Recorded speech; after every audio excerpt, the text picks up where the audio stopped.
ಹೇಳಿ ಸರ್. ಹೇಗಿದ್ದೀರಾ sir? Fine. ನಿಮ್ಮ ಸರೋವರ ಹೋಟೆಲ್ ಊಟ ಮಾಡಿ ಚೆನ್ನಾಗಿದ್ದೀನಿ ಅಂತ ಹೇಳಕ್ಕೆ ನನಗೆ ತುಂಬ ಹೆಮ್ಮೆ ಆಗುತ್ತೆ. ಯಾಕಂದರೆ ಇದು 4-5 ತಿಂಗಳಾಗಿರ್ಬೋದು ನೀವು ಆರಂಭ ಮಾಡಿ. ನಾನು ಕುಟುಂಬದ ಸಮೇತ ವೀಕ್ಲಿ ಒಂದು ಬಂದೇ ಬರ್ತೀನಿ. ಆಮೇಲೆ ನನ್ನ ಫ್ರೆಂಡ್ ಜೊತೆನೂ ಬರ್ತೀನಿ. ಇವತ್ತು ನನ್ನ ಹೊಸ ಫ್ರೆಂಡ್ ತ್ರಿಶೂಲ್ ಅಂದ್ಬಿಟ್ಟು ಅವ್ರು ಬಂದಿದ್ದಾರೆ. ಹೀಗಾಗಿ ಯಾಕಂದರೆ ನಾನು ಆಹಾರ ಪ್ರಿಯ ಮೊಟ್ಟ ಮೊದಲು, ಅದರಲ್ಲೂ ನಾನ್ ವೆಜ್ ಅಂದರೆ ನನ್ನ ಪ್ರಾಣ. ನಮ್ಮಮ್ಮ ಹೇಳಿದ ನೆನಪಿದೆ, ನಾನು 3 ತಿಂಗಳಿದ್ದಾಗಲೇ ನನಗೆ ಒಂದು ಮಾಂಸದ ಪೀಸ್ನ ನಾಲ್ಗೆಗೆಟ್ಟು ಚುಪಿಸ್ತಾ ಇದ್ರಂತೆ. ಹಂಗೆ ಅವತ್ತು ಸ್ಟಾರ್ಟ್ ಮಾಡಿದವನು ಇಲ್ಲಿವರೆಗೂ ಈ ಮೂಳೆ ಮಾಂಸದ ತಡಿಕೆ ಅಂದರೆ ಐ ಆಮ್ ರಿಯಲಿ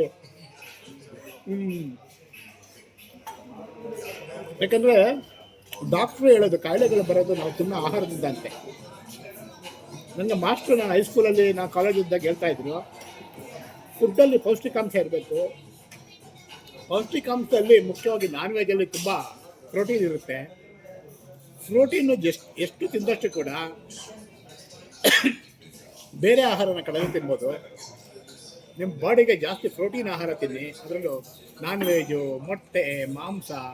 ನಾನಂತೂ ಚಿಕನ್ಗಿಂತ ಮಟನೇ ನನಗೆ ಜಾಸ್ತಿ ಇಷ್ಟ. ಆ ಮಟನಲ್ಲಿರೋ ಮಜಾ ಇದೆಯಲ್ಲ, ಸಾಕು ಸರ್. ನೋಡಿದವ್ರು ಬೇಜಾರು ಮಾಡ್ಕೊಂಡು ಕಷ್ಟ. ಸರ ಅವರೇ ಬನ್ನಿ, ತುಂಬ ಚೆನ್ನಾಗಿದೆ. ನಾನು ಇದನ್ನು ಸುಮ್ಮನೆ ಉತ್ತರೇಕ್ಷೆಯಿಂದ ಹೇಳ್ತಾ ಇಲ್ಲ, ನನ್ನ ಪ್ರೀತಿಯಿಂದ, ನನ್ನ ಆಹಾರ ಪ್ರಿಯ ಅಂತ ಮೊದಲೇ ಹೇಳಿದಾಗೆ ಒಳ್ಳೆ ಆಹಾರನ ನೀವು ಇಷ್ಟಪಡೋರು ಸರೋವರ್ಗೆ ಬಂದು ಭೇಟಿ ಕೊಡಿ. ನಾನಂತೂ ವೀಕ್ಲಿ ಒನ್ಸ್ ಅಲ್ಲ, ಟ್ವೈಸ್ ಅಲ್ಲ, ಫ್ರೆಂಡ್ಸ್ ಜೊತೆ ಬರ್ತೀನಿ, ಕುಟುಂಬದ ಜೊತೆ ಬರ್ತೀನಿ. ಏನೋ ಗೊತ್ತಿಲ್ಲ ನಮಗೆ, ನಮ್ಮ ದೊರೆಗೌಡರು ಆತ್ಮೀಯರಾಗಿದ್ದಾರೆ, ಅವ್ರು ನೋಡೋಕ್ಕಾದ್ರೂ ಬರ್ತೀನಿ.